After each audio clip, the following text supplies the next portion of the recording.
Hello and welcome back to the studio here at European Utility Week. I'm now joined by John Zahurancik, who's the president of AES Energy Storage. Yes, John, thank you. welcome. Thank you very welcome much. to the studio.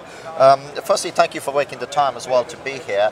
We're talking a little bit off air, and one of the questions I wanted to ask is we've recently run a number of webinars from a UK perspective, and Sure. I was asking the question about and this is about putting energy storage within the distribution grid, saying, does the technology add up in terms of building a business case? And the feedback was, no, it doesn't. If we wouldn't have had a grant, we wouldn't have been able to make the business case for energy storage. But your experience is slightly different to that. That's true, yeah. We've been working on energy storage since 2007. AES is a global company. We operate in over 20 countries around the world, and I think one of the perspectives that we gain from being in so many different market environments is we start to see common problems, common challenges of power management across different countries, across different regulatory schemes, and that's really what drove us to energy storage. We started to see common problems at the edges of all grids, and really what those amounted to were fast response power management, very accurate, controllable power management, things that have historically been done by power generation, but things that power generation doesn't typically like to do, actually. And we run quite a lot of power generation around the world. We understand these very fast, infrequent, dynamic movements of these large engines puts them in a suboptimal condition. So it puts them to a place where they create more emissions, they spend more money on fuel, they incur more maintenance costs, and they don't particularly like to do these very rapid changes. Energy storage doesn't mind doing any of those things. So it's built to do kind of rapid, fast response changes, and that's really where we've been finding a business case. When you talk about energy storage, are we talking batteries, or we're running the entire gamut of energy storage? Right? Yeah, that's a good question. There's a whole host of technologies, many great, building on several years of experience, we are agnostic. We don't manufacture the core technologies ourselves, but we've become highly opinionated, I guess is the way I would say it. And we have focused on advanced batteries as things that are very efficient. We believe if you're going to store energy, you should get most of it back. So we like the round trip efficiency. We like the scalability of battery systems. There's very large manufacturers. We have a lot of history with lithium-ion batteries, and so most of our projects have been there. We're open to other technologies, but that's what we've been building systems with. And where, so going back to this comment we had that the cost of the technology is too high, the business case doesn't stack up. If we can just unpick that for a second, is that in the UK maybe from a regulatory standpoint, or how have you seen the business cases made so that they do stack up? Yeah, well, I think you have to know what job you're doing. And so in the power industry, we have a lot of defined jobs. One of the first jobs we started working on was spinning reserves, so synchronized reserves of some sort, where effectively you're having a large thermal plant in standby generating emissions. It might be even out of merit in some cases, just to be in standby in case something bad happens on the grid. A line goes down, a plant goes down. And so we did that application in the north of Chile. It was quite successful. What it did was it freed up a low-cost generator to produce energy rather than being in reserve, and it improved the stability of the overall power system. So that's a great example of a job that a battery does well. It doesn't have to be turned on or off. It's latent potential. It can respond nearly instantaneously, and it can do that job much better than a large spinning mass. So that's one example of a business case we found. And if we're going to explore it a little bit further, because again, it's one of those things where energy storage suddenly is in fashion, and you've said we've been doing it for years, so it's probably not a sudden thing for you guys. It's nice to be popular. It's nice to be popular, right? The conferences springing up and so on. Why do you think that is? What suddenly happened that is driving that? Is it the whole renewables conversation? Is that the key thing that's driving? I think there's two things, and I think this is a great question. One is the renewables front is forcing us to think about managing a power system differently.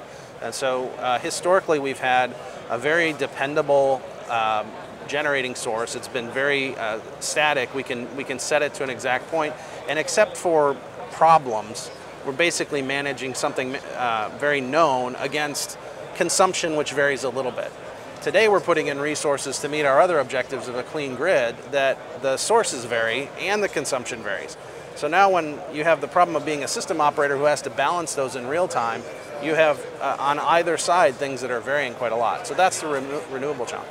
But the other thing that doesn't get talked about a lot is that we are retiring a lot of the older generation on our systems, and those are the units that have provided a lot of stability, a lot of system inertia that has allowed the lights to stay on. And so as we go through kind of a reinvestment period where we're bringing on new types of power resources and renewables, and we're getting rid of a lot of the old thing, there's an opportunity for us to look at this anew.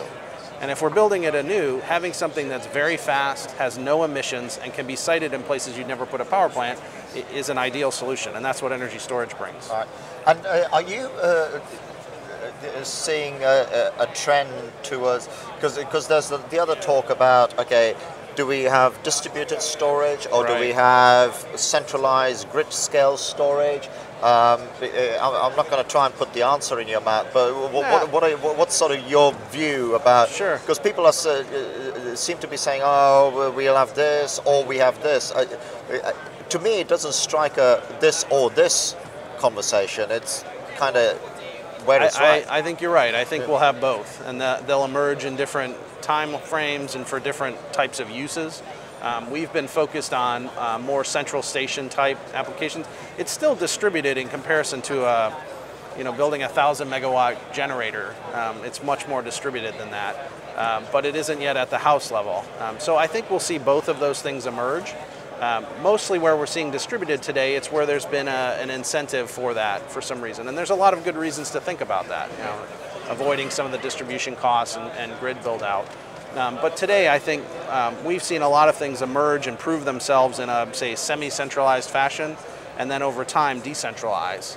So I think we'll see both models for a while. And if I can ask you to just look ahead in terms of the technology as well, is because one of the comments that has been made here in the studio as well is that PVs and energy storage don't follow a fuel law in terms of the price of fuel goes up. You're following Moore's law or something like it in terms of the innovation. It's like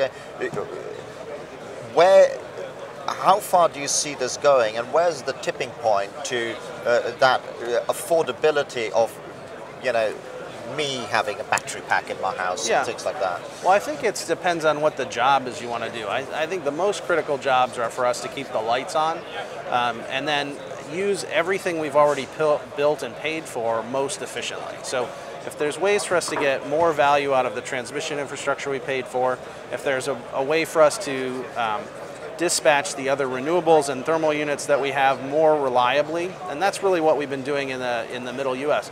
Providing services that allow other units to be dispatched better. It's reducing costs. So in the PJM US market, their market monitor recently reported that we've saved $20 million this year based on energy storage implementation. And all that's doing is allowing the other units to run at a more efficient set point. We've reduced emissions. So I think those jobs are there today at the price points we have today. Every system we've built has been commercially funded, not government funded. They've all been on the order of $1,000 a kilowatt or less. I think what we're seeing is kind of the emergence of what we saw in computing for a while, where that price point may remain and you just get more and more duration for it. And that's what we're seeing already in the battery space. So the price points are there for some applications, and as we look for more, I think the thing that's very exciting is what you brought up at the beginning, Adam, which is more people are looking at more applications now. And so we're starting to seriously look at what are the distribution applications that make sense. There's a number of places in the world. New York is looking at this, a couple other places in Europe where we find specific transmission lines have a lot of congestion, and we can add storage to that line and not have to do a massive overhaul upgrade of that transmission line. So eventually you may have to do that upgrade, but if you can defer $1 billion investment for 7 or 10 or 15 years by using storage is tremendously valuable to the customers. Yeah, and you can then look at and phase it in, or, Exactly. or whatever. You can have that approach. Just as we're coming to the end of our time in the studio, I'd like to ask you one question. Your accent kind of gives it away. You're based in America, right? I'm speaking in dollars. My apologies. I think in dollars. All that sort of stuff. But we love you for it. But one of the questions I was going to ask is when you look at Europe, yes. Is there a difference between the US market and the European market, in particular for energy storage, or are you pretty much transferring all of that? Are there any sort of quirks? Yeah, I think that's nuances? a good question. Yeah. I think the core technology is the same, and so the lessons that we've been learning over the last 6 or 7 years, and we've deployed a fleet of 200 megawatts of storage resources. We have over 1,000 megawatts in development actively in Europe. In Europe, we're developing a 100 megawatt project in Northern Ireland. In Asia, we have some projects, Central and South America. So I think all of that experience of what it practically takes to build something that's reliable, robust, meets power grid needs, all of that transfers. The thing that's individual is what is the commercial model, what are the regulatory restrictions. The joy of working in the United States and Central and South America like we've done so far is there's plenty of different market structures there, from very tightly regulated to more marketized. And so one example I use is in the north of Chile, that's a very small islanded grid, fairly integrated, and we've been able to find value for storage there. We've worked in PJM, which is highly marketized, very large interconnected grid, and we've been able to find value there. Pretty much everything falls in between those two poles. And so our confidence is high that, especially in congested markets like the UK, Ireland, we're seeing things in Germany and Spain, France, a lot of activity in Europe on storage. There's a clear case. We just have to make sure we put all of the pieces together. The value is there. It's about making sure that the incentives are there for people to make the investment. And making it part of a system exactly. rather than things like that. Yeah. Well, John, it's been a pleasure talking to you. Thank you for taking the time to be with us, and thank you as well for watching. Thank you.